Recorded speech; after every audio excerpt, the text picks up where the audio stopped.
Hi everyone! Welcome to the Empath Tarot, guys. Another love reading, timeless and general. Take what resonates lang po. Maybe some part of the reading makaresonate kayo. Some part of it hindi. Or totally makaresonate ninyo na parang kwento ninyo ito. Or hindi naman kaya, iba't ibang mga energies, iba't ibang mga love connections, mga kwento ng buhay pag-ibig. Kaya, again, take what resonates lang po. So, tignan po natin ngayon kung anong ating mababasa, mga mensahe, gabay, at aral sa buhay, pag-ibig, and life in general.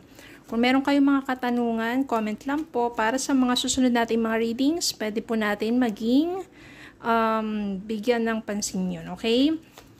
Spirit, guys, send me messages on love, connections, ito, lessons in life, and guidance na nais yung ipabati sa amin, mga aral at gabay sa buhay, pag-ibig. Spirit, guys, send me more messages. Anong love connections ito, lessons in life, and guidance na nais yung ipabatid sa amin. Okay, tignan po muna natin ito. The Devil. 8 of Wands. 8 of Cups. 9 of Swords. 6 of Swords. So, kuha pa tayo. Justice. 6 of Pentacles. And Judgment. Meron ng Justice, meron pang Judgment dito. So, Devil. Alam niyo na, kapag Devil, toxic energies to. No, yung maaring yung person mo na cheater. Person mo na very obsessive sa'yo. Tapos na, yung may mga ganun kasing tao na parang sila yung gumagawa ng kalokohan, pero pinipintang nila yung ginagawa nila sa'yo. Kasi, takot sila sa sarili nilang multo. Diba? Kapag, for example, nanloloko sila, nag-cheat sila, diba? Tapos, ikaw, wala ka namang ginagawang masama, pero ikaw yung pinagbibintangan niya na nag-cheat. Or may mga tamang hinala siya kasi takot siya sa sarili niyang multo. So, ganun. Then, maaring hindi mo na talaga yan, pati yung kalikasan, no, nagagalit din sa mga ganong klaseng tao. Then, dumating yung time na talagang iniwan mo na siya. You are trying to move on na sa taong yun. Masakit kasi minahal mo yung taong yun eh. Pero bakit paulit-ulit kanyang sinasaktan at niloloko? Mag-cheat sa'yo. Buong tiwala mo nandun, no? Pero parang nangyari dito, minamanipulate ka pa nga niya eh, diba?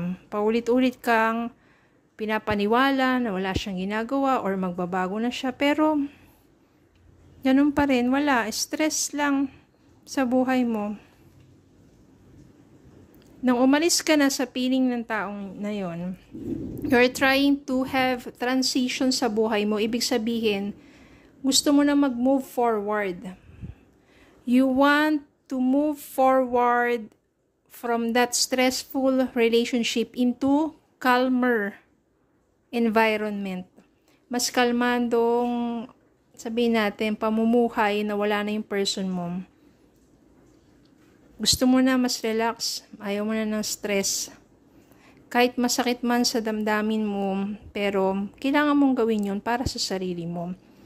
For you to have peaceful mind and unti-unti na rin mag-heal na ang iyong heart. Nandito si Justice and Judgment. Bakit kaya nandito silang dalawa?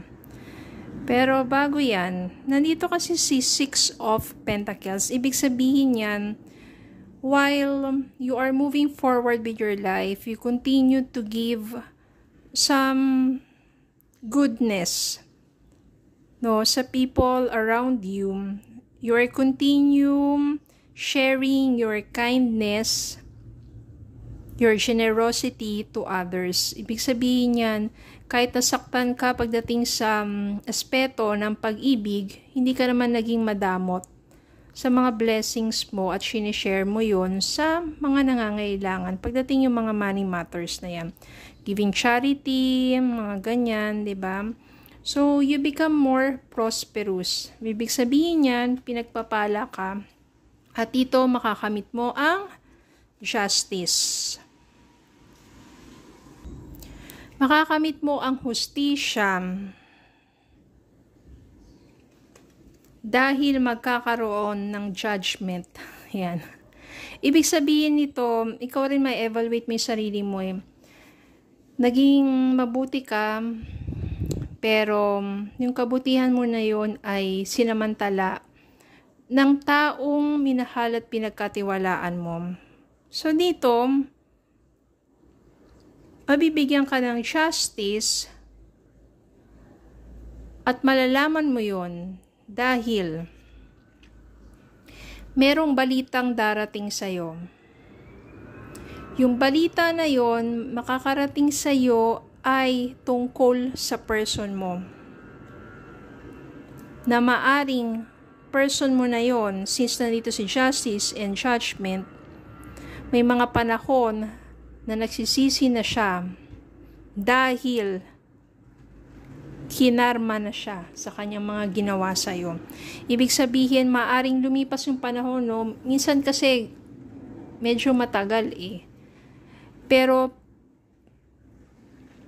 magugulat ka na lang, bigla ka makakarinig ng balita tungkol sa person mo na yon na may hindi na magandang nangyayari sa buhay niya, which is karma.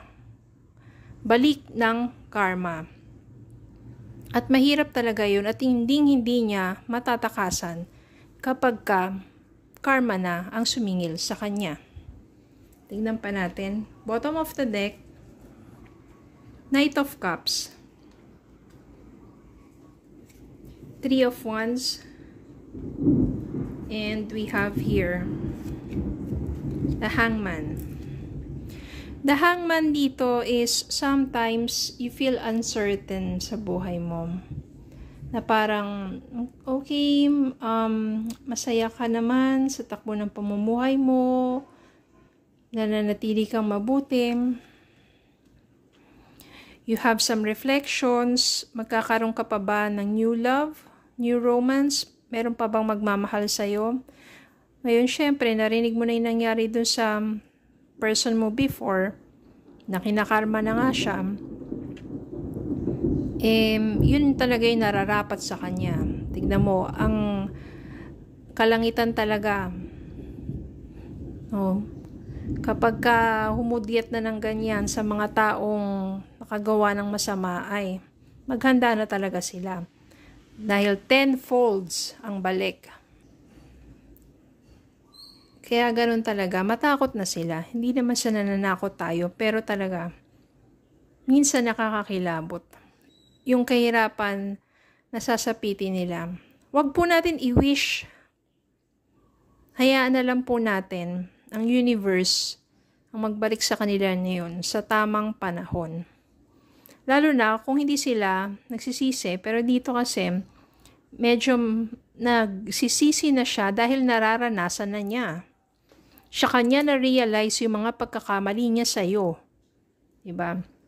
While ikaw, maybe, you are planning to move forward pa, to travel, to work abroad, at maaari, dun mo makikilala si someone who will express his or her feelings to you, and someone new will offer you a romantic proposal, a relationship, a commitment. Ito, nakalagay dito, gentlemanly behavior. Kung lalaki yan, gentleman yan. Hindi ka niya paiyakin, sobrang bait niya. Sobrang affectionate niya. Kung babae yan, kasi dito po ang energy po, reversal po yan, and hindi siya gender specific. Okay?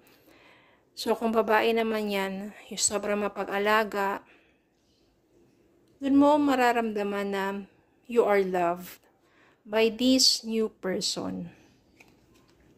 Okay? Don't give up on love. Sometimes, nararanasan mo muna yung sakit. Pero kapag dumating na yung tunay na pag-ibig para sa'yo, kung 10 times fold ang karma ng gumawa sa'yo na masama, 10 times din naman ang kaligayahan na mararanasan mo at mararamdaman mo sa tunay na pag-ibig na darating sa buhay mo. And it's all worth it. Okay? So don't give up on love and don't take revenge. Hayaan mo ang universe yung kumilos para sa'yo. Manatili kang maging mabuti. Okay, so yun lang po. Maraming salamat po for watching. Please don't forget to like, share, comment, subscribe, follow me Facebook and YouTube. Have a good day po and God bless.